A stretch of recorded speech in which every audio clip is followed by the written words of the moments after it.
Swastiastu, Namo Buddhaya, Salam Kebajikan. Kepada seluruh masyarakat Indonesia pada hari ini, Senin 12 Juni 2023, saya selaku Karopenmas Dip Humas Polri akan menyampaikan beberapa informasi.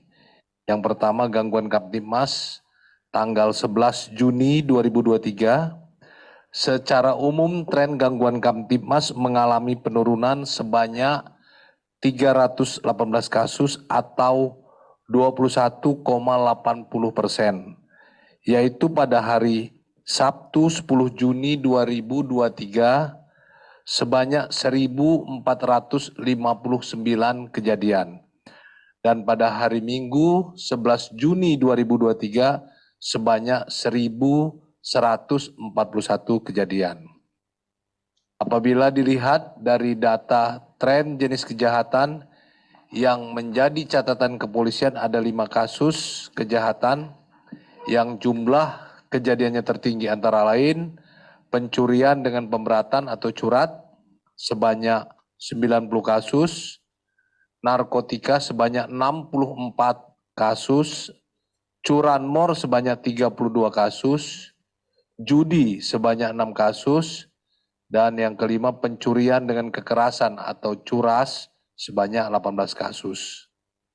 Kemudian saya akan menyampaikan terkait ANEP penanganan tindak pidana perdagangan orang atau TPPO per Satkernya baik Bareskrim Polri maupun jajaran. Hasil analisa dan evaluasi penanganan TPPO Satker Bareskrim Polri dan Polda jajaran periode 5 sampai dengan 11 Juni 2023 antara lain berdasarkan jumlah laporan polisi sebanyak 190 laporan yang terdiri dari A. Satgas TPPO Bareskrim dan Polda Kaltara 15 laporan, kemudian Polda Sumatera Utara 7 laporan, ini laporan polisi, kemudian Polda Sumbar 4 laporan polisi, D. Polda Riau 4, E. Polda Kepri 5, Polda Jambi 3, Polda Sumsel 3, Polda Bengkulu 5, Polda Lampung 1, Polda Banten 5, Polda Metro Jaya 4, Polda Jawa Barat 36, Polda Jawa Tengah 25, Polda Jawa Timur 4, Polda Bali 4, Polda NTB 4, Polda NTT 5, Polda Kalimantan Barat 26, Polda Kalimantan Timur 25, Polda Sulawesi Selatan 2, Polda Sulawesi Utara 1, Polda Sulawesi Tengah 1, dan Polda Papua 1. Kemudian untuk berdasarkan jumlah korban tindak pidana perdagangan orang atau TPPO sebanyak 824 orang, terdiri dari perempuan dewasa 370 korban, kemudian anak perempuan 42 korban, laki-laki dewasa 389 korban, anak laki-laki 23 korban. Kemudian berdasarkan jumlah tersangka pada kasus TPPO sebanyak 212 orang. Berdasarkan jumlah modus yang dilakukan antara lain yang paling banyak pekerja migran ilegal atau PMI atau pembantu rumah tangga jumlahnya 157. Kemudian modus dijadikan ABK 3 orang, kemudian modus dijadikan PSK 24, terdiri dari Jawa Barat 11, Sumatera Selatan 2, Kalimantan Barat 2, Kalimantan Timur 8, Jawa Tengah 1. Kemudian eksploitasi anak 3. Kemudian perkembangan penanganan kasus TPPO sebagai berikut. Yang dalam proses penyidikan 136. Kemudian yang masih proses penyelidikan ada 24. Ini sudah saya sampaikan kemarin. Baik, ini saya ulangi terkait dengan himbauan. Satgas TPPO Polri menghimbau kepada seluruh masyarakat Indonesia agar tidak mudah tergiur dengan tawaran pekerjaan di luar negeri dengan iming-iming gaji besar dan proses yang mudah. Pekerja migran ilegal tidak akan mendapat hak-hak perlindungan sosial, kesejahteraan, dan perlindungan hukum. Apabila masyarakat ingin bekerja di luar negeri, silakan menggunakan jalur resmi yang tersedia melalui Perusahaan Penempatan Pekerja Migran Indonesia atau P3MI. Dan yang berikut update kasus MDS alias DM. Akan dilakukan pemeriksaan terkait kasus dugaan kepemilikan senjata api. Pada hari Rabu nanti tanggal 14 Juni 2023 akan dilakukan pemeriksaan saudara B yang merupakan adik dari MDS alias DM. Kemudian hari Kamis 15 Juni 2023 akan dilakukan pemeriksaan orang tua MDS alias DM. Dan Jumat tanggal 16 Juni 2023 akan dilakukan pemeriksaan terhadap Ketua RT. Pada kasus tersebut, NA terkait OOJ, Obstruction of Justice, Kamis 15 Juni 2023 nanti akan dilakukan pemeriksaan kepada security atas nama P. Dan terima kasih. Assalamualaikum warahmatullahi wabarakatuh. Ada pertanyaan?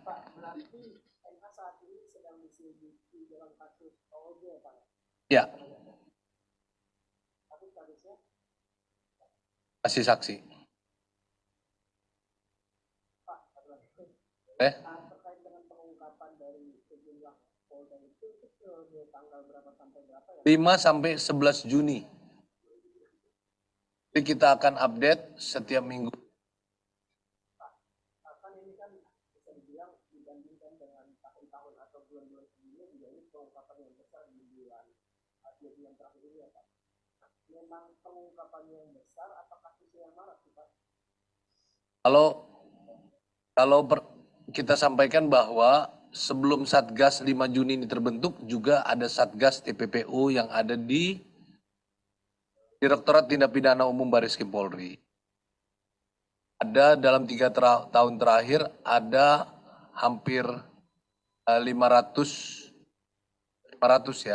sekian laporan dan dengan tersangka 500 lebih yang kita proses.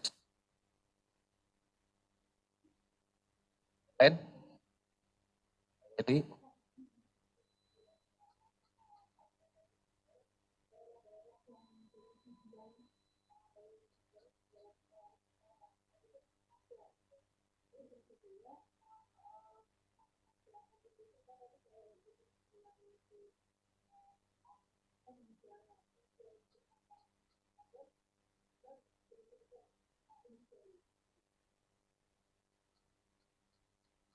Tunggu.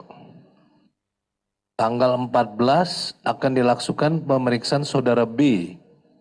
Itu inisialnya B. Tanggal 16 Ketua RT. Oh ya, ini orang tua ya. Belum. Nanti kita cari, kita sampaikan. Nanti Mbak Nurul sampaikan ya. Orang tua sama Ketua RT.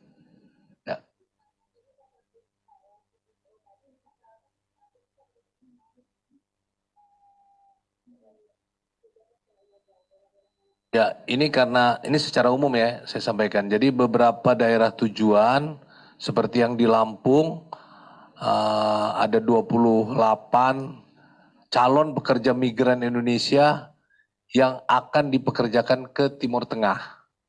Ya. Timur Tengah itu ini Saudi Arabia dan Uni Emirat Arab. Sekali lagi akan diberangkatkan atau akan dipekerjakan sebagai pekerja migran ilegal di negara Timur Tengah. Nah, kemudian kalau yang di Kaltara, Malaysia, ya, Malaysia ini dipekerjakan di perkebunan sawit di daerah Tawau, Malaysia, Malaysia Timur.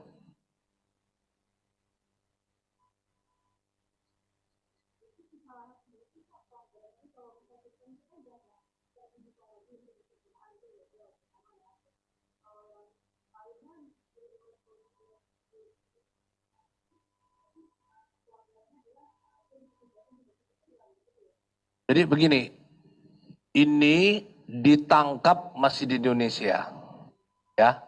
Tadi modusnya modus jadi seperti modusnya adalah akan dipekerjakan, misalnya menjadi pegawai toko, pegawai restoran. Ternyata di sana bekerja sebagai pembantu rumah tangga atau asisten rumah tangga. Di sana diiming-imingi untuk bekerja sebagai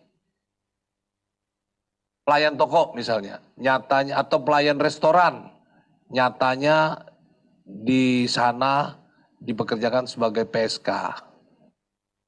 Ini modus ini dia dijanjikan untuk bekerja, namun pelaksanaannya dia sudah atau diiming-imingi untuk menjadi bekerja, ini faktanya dia seperti itu.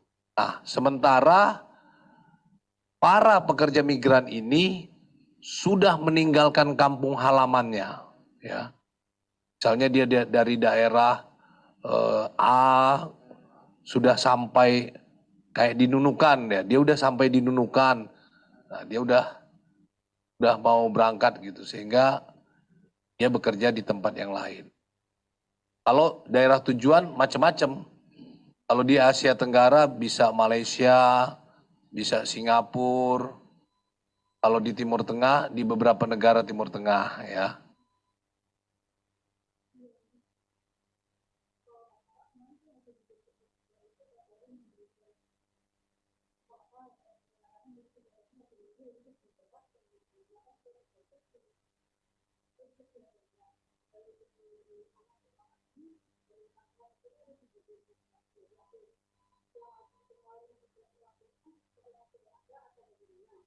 Ya,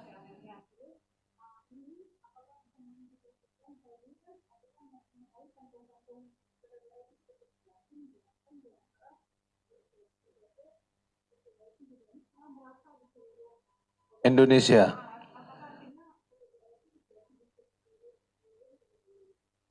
Hampir terjadi di seluruh wilayah Indonesia. Kalau kita melihat laporan ini, ya, hampir seluruh wilayah di Indonesia terjadi, ya. Artinya ini yang dilaporkan dalam tenggang waktu 1 minggu. Kan masih terus Satgas TPPO ini. Jadi kalau tidak ada laporannya, barangkali masih, atau mungkin para pelaku TPPO ya sudah tiarap gitu kan. Ya syukur-syukur dia kan mendengar adanya Satgas TPPO ya hilang, ya.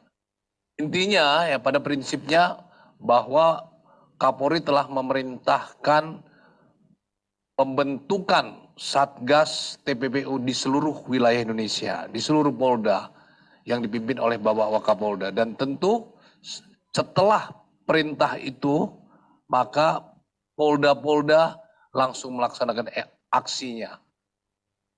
Aksinya hampir seluruh Polda telah melakukan tindakan. Jadi kalau yang tidak ada laporan bukan tidak bekerja. Sampai saat ini belum ditemukan. Tapi bisa jadi besok atau lusa ditemukan. Jadi, bukan berarti Polda yang masih nol itu tidak bekerja.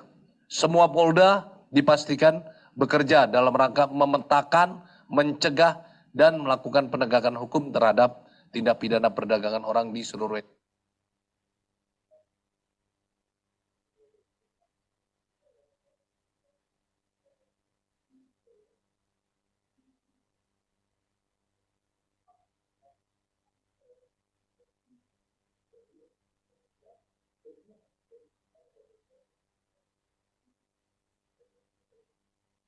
Update-nya kami belum dapat ya. Yang jelas rumah ini diduga milik salah satu pamen Polri dan disewakan atau dikontrakkan. Itu Bitpropam Polda sedang mendalami dan menelusuri apakah ada atau keterlibatannya. Ini masih belum dapat kami infonya. Tapi kami pastikan ya, bahwa komitmen pimpinan Polri, komitmen Kapolri, bila ada keterlibatan pasti akan ditindak tegas. Ya. Ada.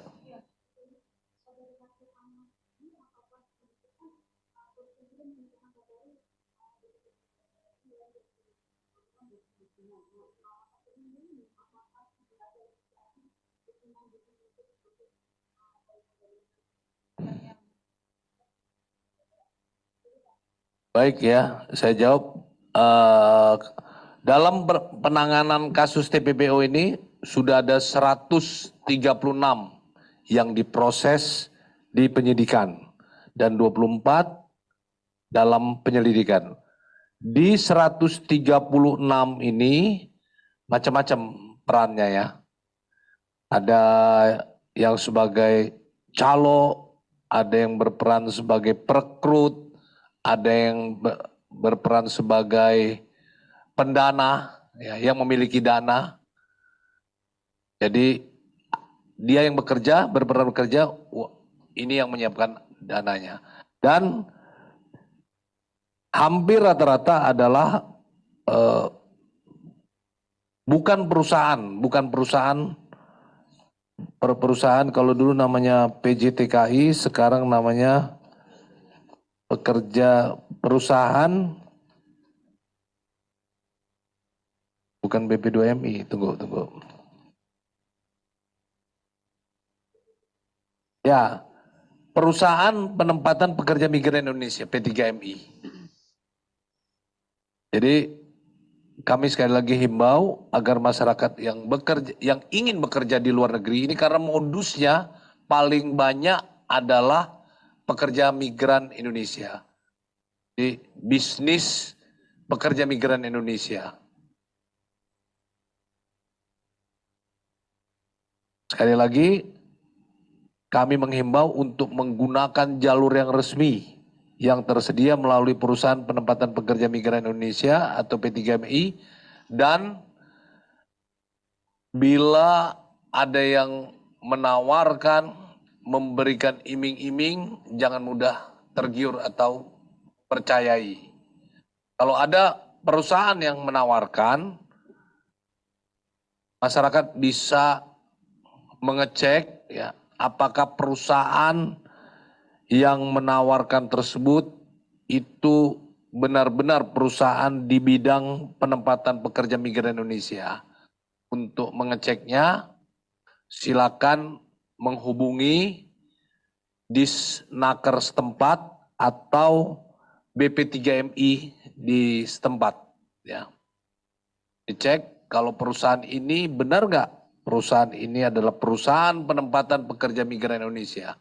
Bila dia tidak terdaftar, maka tawaran itu abaikan.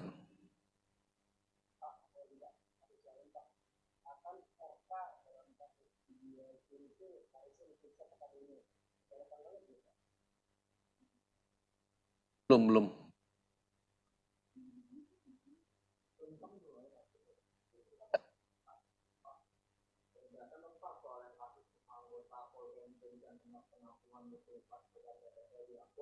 Jadi si Pam itu sebenarnya sudah diminta keterangan atau masih dalam pencarian ya?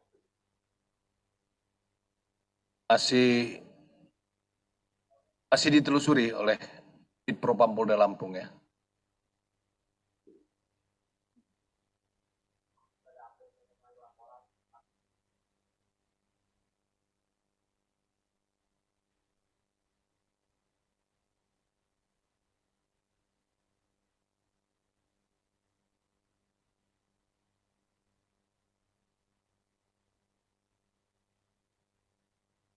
Update kita sampaikan.